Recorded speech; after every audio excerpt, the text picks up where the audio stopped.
আজকে থাম্বেল এবং হেডলাইন থেকে বুঝছেন যে আমি কি বলতে চাচ্ছি, যে বিএনপির বিজয়, ইউনূস কাকা যাচ্ছেন কবে। বিএনপির বিজয় হয়েছে এই নির্বাচনে, যে নির্বাচনী হোক আর যেভাবে নির্বাচনী হোক, যদি আওয়ামী লীগকে বাইরে রেখে একটা নির্বাচন হয়েছে, এটা একটা অবৈধ নির্বাচন। তারপরও আপনাকে সংসদীয় গণতন্ত্রের হিসাব যদি করতেছেন, আপনাকে মেনেই নিতে হবে যে হ্যাঁ নির্বাচন হয়ে গেছে, কারণ পরবর্তী কোনো সরকার এসে এই নির্বাচনকে বাতিল ঘোষণা করতে পারবে না। যেমন 96 একটাও পারেনি, 15 ফেব্রুয়ারি ইলেকশন সেম। তো এখানে আপনারা যদি মনে করেন যে বিএনপির বিজয় হয়েছে, সেই জায়গায় আমার একটু খটকা আছে কি জানেন, বিএনপি না আসলে ভূমিধস বিজয় হয়েছে জামাত ইসলামের। এখন আপনারা অনেকে বলতেন ভাই কিরকম ভূমিধস বিজয় হলো, কই থেকে আমি আজগবি খবর আনলাম। জামাত পাইছে মাত্র প্রায় 70 আসন, বিএনপি পাইছে 225-এর উপরে আসন। হ্যাঁ, এখানে হিসাবটা অন্য জায়গায়। যদি আপনাদেরকে একটা ছোট্ট উদাহরণ দেই, তাহলে আপনারা হয়তো একটু বুঝবেন। সেটা আমি আমার এলাকার কথা বলি। আমার এলাকায় 4টা ভোট কেন্দ্র, 2টা পুরুষ 2টা মহিলা ভোট কেন্দ্র। বর্তমানে সেখানে প্রায় 14 থেকে 16,000 ভোটার আছে। আর 1991 সালে এখানে ভোটার ছিল 6,500 কি 7,000।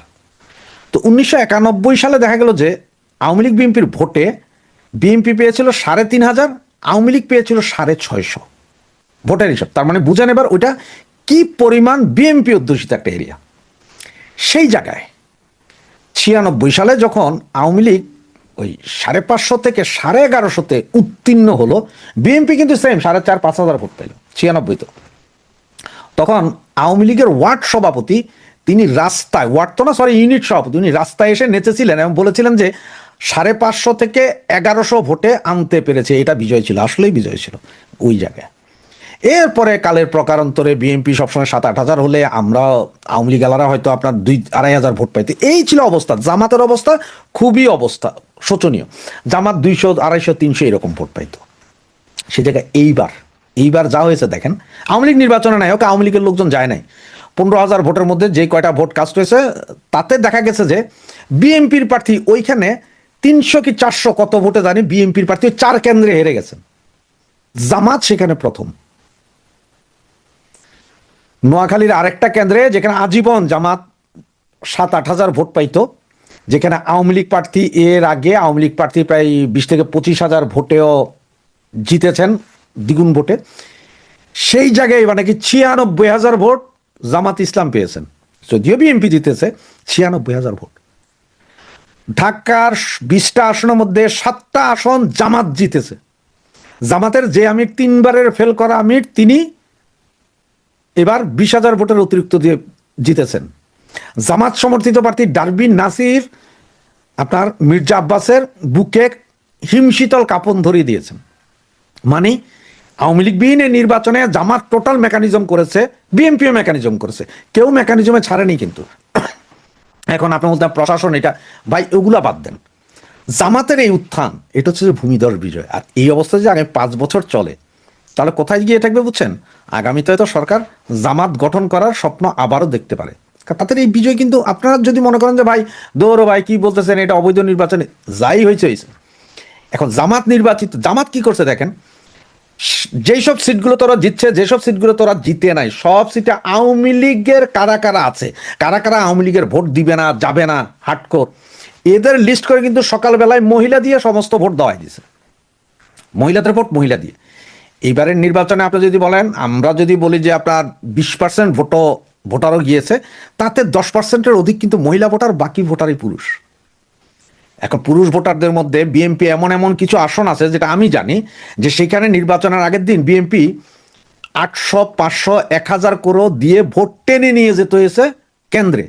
সেক্ষেত্রে জামাত যে দেয়নি তা না, জামাতও অনেক জায়গায় 1,000, 1,500, 2,000 টাকা করে ভোট কিনে নিয়ে গেছে। যদি আওয়ামী লীগ থাকতো এটা তো আরো টাফ হইতো সবার জন্য।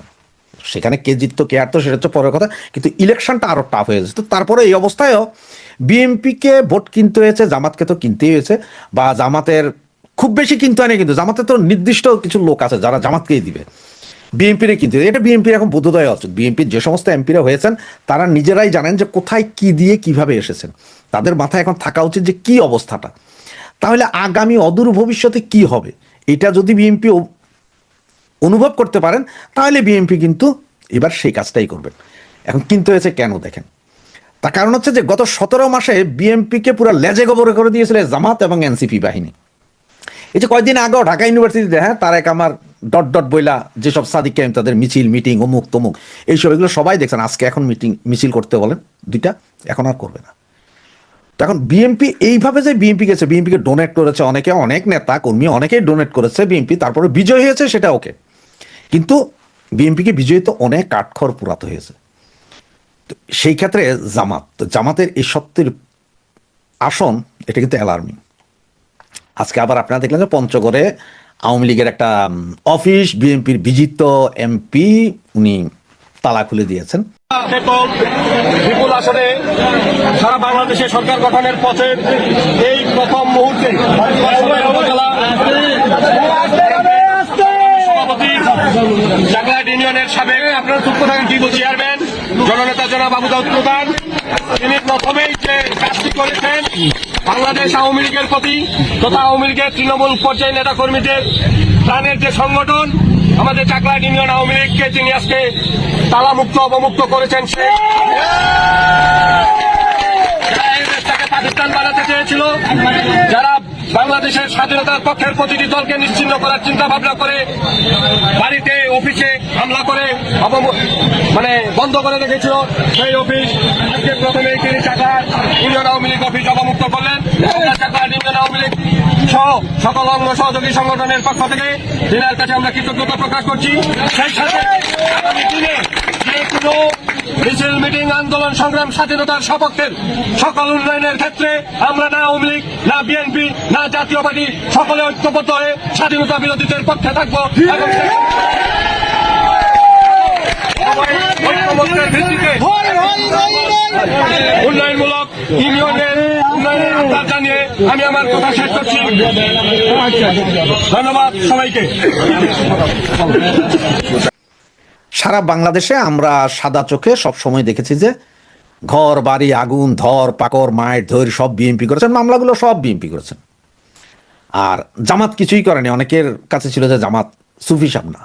আসলে ঘটনাগুলো আমি বারবার আমার ভিডিওতে বলেছি, জামাত পেছন থেকে কলকাঠি নেড়ে সবকিছু করিয়েছে। বিএনপি পাগল, এই যে আওয়ামী লীগের ভিতরে কতগুলো পাগল আছে না, যাই আর সব করছে, আর পেছন থেকে ভিডিওটা করে আপনাদের আমার কাছে ছেড়ে দিয়েছে, আমরা চালিয়ে দিয়েছি। আমাদের ভিতরে যেমন এখনো গুপ্ত আছে জামাত, বিএনপির ভিতরে গুপ্ত জামাত আছে। আবার এখন দেখবেন খোলস ছেড়ে ইঁদুরের গর্ত ছেড়ে আমাদের কিছু প্রধান নেতা ওরা বেরিয়ে আসবে, আস্তে আস্তে বেরিয়ে আসবে। দেখবেন 72 ঘন্টার ভিতরে অনেক নেতারই চেহারা দেখতে পারবেন, ফেসবুক ওপেন করবে। এই হচ্ছে যে ইলেকশন।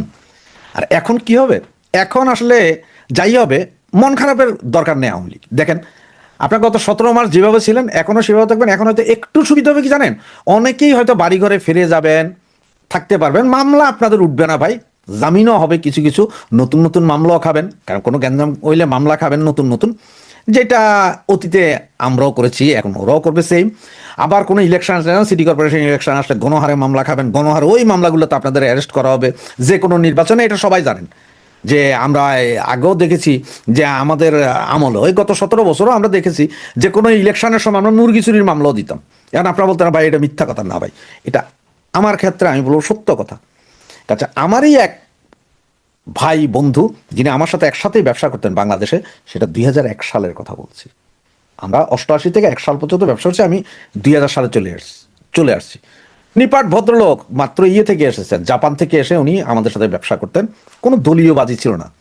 ওনার যা ভাইরা ছিলেন, ভাইরা না সরি, এই ওনার ওয়াইফের বড় ভাই, উনি ছাত্রলীগের বোনাফাইড একজন মেম্বার, ডাক্তার। তো ওনাকে অযথা 6টা মামলাতে আসামি করলেন। তার কারণ হচ্ছে কি, উনি বিএনপির লোকজনের সাথে চলতেন। হ্যাঁ, ভালো লাগতো না চলতেন, কিন্তু সারাক্ষণ ব্যবসা আমাদের সাথে করতেন, কোনো তর্ক বিতর্ক ছিল না, আমরা হাসাহাসি করতাম সব বন্ধু বান্ধবের মতো। উনাকে মামলা দিয়ে ঢুকানো হইল। তো এটা আমি একটা উদাহরণ দিলাম, 100 উদাহরণ দিতে পারবো। এরপরও ঠিক ছিল সব। আর এইবারের যেগুলো হয়েছে, এটা যেমন বিএনপির একটা ক্ষোভ ছিল, আমাদের উপর পেছন থেকে আগুনটা দিয়েছে কিন্তু জামাত, তাদের কারণে আজকের এই অবস্থা। এটাই বললাম যে আপনারা কোনো কিছু। এখন প্রশ্ন হচ্ছে যে এই যে তারেক জিয়া তো জিতলেন, তারেক জিয়া যে জিতে আসলেন, তারেক জিয়া নির্বাচন কমিশনার বলেছিল শুক্রবারে গ্যাজেট করবে। তো আজকে যদি গ্যাজেট নাও করতে পারে, আগামীকাল তো গ্যাজেট করতে পারবে না, আগামীকালও করলে না, রোববারের ভিতরে গ্যাজেট 100%। আগামী 2 দিনের ভিতরে আপনাকে সরকার গঠন করে ফেলতে হবে।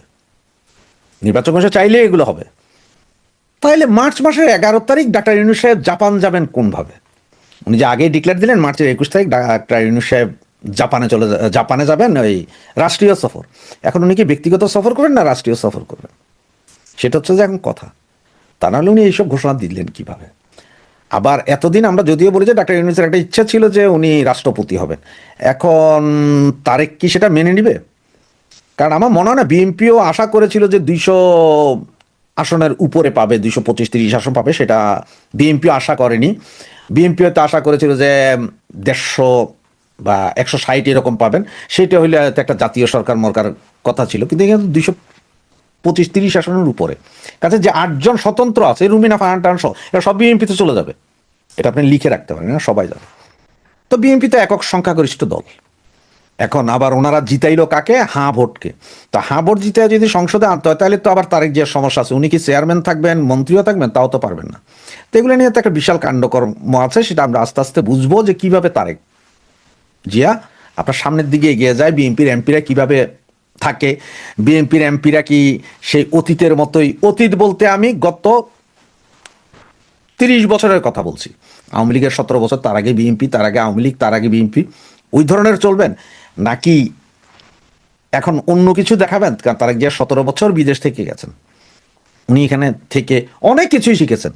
এটা আপনারা যদি বলেন যে ভাই না না না না না, আমি এটা মানবো না, তার কারণ হচ্ছে কি জানেন, আমি দীর্ঘ 25 বছর থাকার পর আমিও এখন দেশে গেলে অনেক সময় আমি রাস্তার উপর দাঁড়ায় থাকি, যে সিগন্যাল পড়বে আমি রাস্তা ক্রস করবো, গাড়ি দাঁড়াবে, কিন্তু পরবর্তীতে যখন হুঁশ ফিরে তখন দিই যে না, এটা হয়নি। বাজারে গেলে আমি দামাদামি করতে পারি না, কারণ এখানে তো সব আমরা দামাদামি ছাড়া কিনি। হয়রাজ দেখা যায় আমি 800 টাকা দিয়ে ইলিশ মাছ কিনলাম, একজন 400 টাকা দিয়ে কিনে গেছে, আমার কিন্তু ঠকাই দিছে।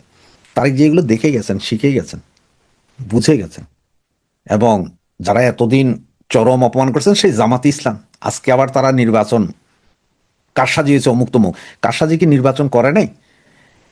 পুলিশে কত লোক আছে, তারপরে সচিবালয়ে কত লোক আছে, এগুলো সব আস্তে আস্তে একের পর এক তুলে দিব, যাতে বিএনপি বুঝে যে কারা কারা জামাতের ছিল, কাদের সাথে কি করা উচিত, এটা যাতে বিএনপি বুঝে, এবং কিভাবে দেশটাকে ওনারা আমাদের কথাগুলো একটু শুনে, যদি 2-1টা শব্দ যদি ওনাদের কাছে ভাল লাগে, নিতে পারেন আমাদের কাছ থেকে, বুঝতে পারেন।